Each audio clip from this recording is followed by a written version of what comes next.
Did you do the same color scheme on purpose so you can No, reuse no, clips? no. Is that true? I'm not talking shit or That's the anything. first Just time when you if transition. It if was a that's sick color. People from the mint from Verde to McNeil, so he can just no, use some no, clips he no, might it's be nothing sitting like on. that. That's fun. It's cool to hear that though. I'm glad that's like a rumor. First time I saw you ride was in Ohio. You came down to the flow with the Indiana guys, and you were Yeah, trying to flip whip over the hip. And people were like, "Yeah, this Corrali dude's like the next yeah, Ryan Gutler." Like yeah. back then, you kind of had a Gutler-esque style. Yeah, That flow contest and Garrett and Augie and all that. Remember when Augie tried to front flip the box and hit the yeah, I was roof and there. then got back Yeah, up of and front course. flip no-handered it? Yeah, that was a cool Yeah, it was. contest. So let's bring it back to free flow tour. You won free flow at Ramp Rats. Flow finals. I think you won 2005. You won the overall. Was in Portland. They had done all these stops around the United States, and it actually went to two of them. There was one in Orange County Vans.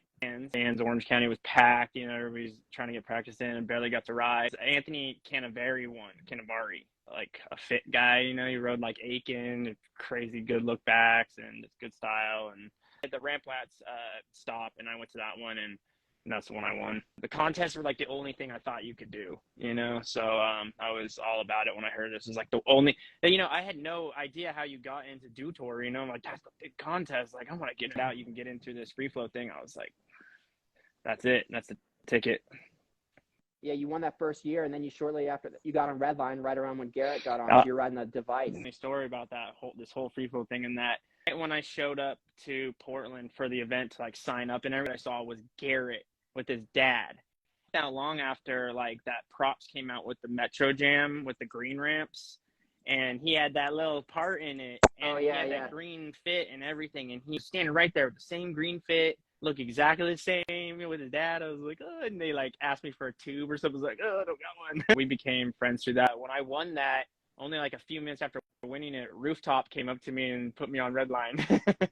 At Gerber and like White Snake and all those guys at that Dew Tour, at that, you know, free flow one, and became friends with them. And then at one point I just decided to, you know, I wanted to go ride with them. You know, they were so good. They were killing it. You know, I saw Gerber always in the props, like Dan's Comp commercials, doing flip flips and stuff before like anody was playing up to him. When I first saw him, I like, Chris Gerber, like I knew who he was. And he was like blown away that I was like, dude, you're that dude, flip flips, and you know. I remember a picture of you front flipping one of the steps of the extreme thing, and you're like, front flip, no Anthony Knapp on this one. I think it's because you know, at first you and like Kramer and everybody was doing them with you're still snapping them really high, but you weren't tucked behind the bars. You're kind of in front of them, and the Polton had them you know, nobody was doing them better than Anthony, but that's so. Were you riding any dirt before that? I just rode like our little shitty skate park, you know, a little public park, you know, like we didn't have like training facilities or any like stuff like that. We just had some hips at the park. I would call them like resi hips, you know, where they're like a decent sized lip to a smaller landing so you can practice whatever. But with front flip, right, Anthony's been the best. He's the best at it. I never could work the snap out, you know. Before that extreme thing, me, White Snake, and Anthony, we had drove up from SoCal, stopped at Woodward West on the way up. And so I had tried, I had got to do a couple on the foam. When was the transition of like, all right, I'm more into like, you know, riding rails and stuff. I'm not trying to, you know, maybe do the latest box jump stuff. I didn't ride with like anybody who rode street or anything. This thing and the ramps were like, that's what everybody kind of did around here. I mean, I know there were street guys and stuff like that, but I had no one that was like doing it to show me the ropes, you know. I becoming like friends with Garrett. We were always hanging out because we were like the younger guys at Dew Tour.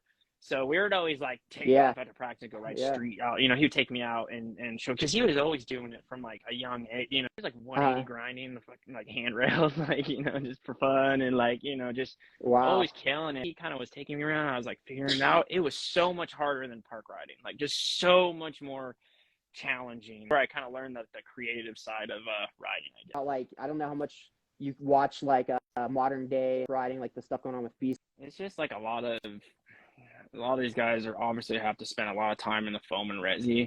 You know, it's changing that aspect of it though. You don't see a lot of like the dudes who like would hit like big wall foofs and like you don't see that kind of stuff anymore. I'll always watch Hickerson stuff because it always still gets me in the mood for riding and how far ahead of, you know, everybody he was back then. Like I could never do like an air whip on like the big 10-foot quarter before the box or anything. Like I'd have to like do a little, you know, shitty setup air and then huck a 7 or something. Funny, I think I remember you saying one time you had better oppo flares than regular flares. Did you feel like that was true? There's for a minute, like how they roll, how they cork, like I would more like straight flare for a minute when I first learned them. But when I did oppa ones, I would just like would roll back. I was at an LG World Championship, and at the end of my run, I tried one, looped out so bad and hit the back of my head. God. I had a helmet on, but my face, like my nose, felt like I broke my nose. My face hurt from hitting the back of my head that hard. That was gnarly. The last one I'd ever tried. Kind of just getting like, I was on Etnies flow, getting like some shoes here and there, and it wasn't like they were doing I think they were doing forward or something, and like I was never gonna be asked to be like give a clip in them for that or anything at that time. Looking for something, you know, like more. I felt like Brian just was like super cool to me and like nice, and like he was like, guys were getting a lot of photo incentive through Duffs and stuff like that. The Duffs thing lasted like a month or two, and then he started below. And he's like, dude, bring you over here, and then brought me over to below. Yeah. And that lasted like a couple months or whatever, however long it kind of lasts. Yeah, it's a hard game, Van. You got a few pairs of games from Paul McKay. No, I just saw. Awesome. Right? He's the man. And so when he became the Vans TM, they had came with the girls to San Jose on a trip, like a few, you know, I don't know, in the summertime. And I hadn't seen him or talked to him in a long time, and then we just kind of came and met up. And he's like, see, Ryan, that's right. Let me send you some shoes. I was like, yeah, right. And then he actually sent some. So he's been sending me some. I'm like, yeah, awesome. Like, nice. Yeah, it's the best. It's cool to get some nice free shoes again. You know, you're at that Vans contest and so. Yeah, it was cool. A couple guys maybe had dropped out or something. It was like a week before, and he's like, hey man, a couple guys have been talking. We're thinking you should come out and come ride this thing. I was like, really? Like, yeah, that'd be awesome. Hadn't seen anybody, or I hadn't talked to anybody in a long time, and it'd have been, and it was awesome. It was cool getting to see everybody again. Like I hadn't seen Garrett in a long time. I hadn't seen anybody, like just anybody. I had completely secluded for myself. Yeah. So, it was a great time. I was bummed on myself, because I always have this such a high expectation for myself, even if I haven't been riding for whatever 6, 7, 8 years. It doesn't matter. I still want to try to ride as good as I can and put it out, push myself and whatever. Yeah. But I just couldn't. Like I was feeling more like anxious just on not the contest aspect, but just on myself. But I was happy to do a couple of the tricks I did, and the opportunity to ride that contest was enough for me, and it was an awesome time. And yeah, hope I get at least another one. Seems like through the clips you're kind of getting back to where you were, and I was wondering if you ever were like, man, maybe I can come out and like film some kind of part, do some kind of part. So I just want to put something out that like I really am proud of, and I think I can. I was so caught up in like what sponsor I want to give these clips to, or what sponsor I want to go this hard for, or what clips I don't care about, putting out and then it just going away forever. Like, oh, I did that and no one's even gonna see it ever again. Like that. That's my main fear with filming.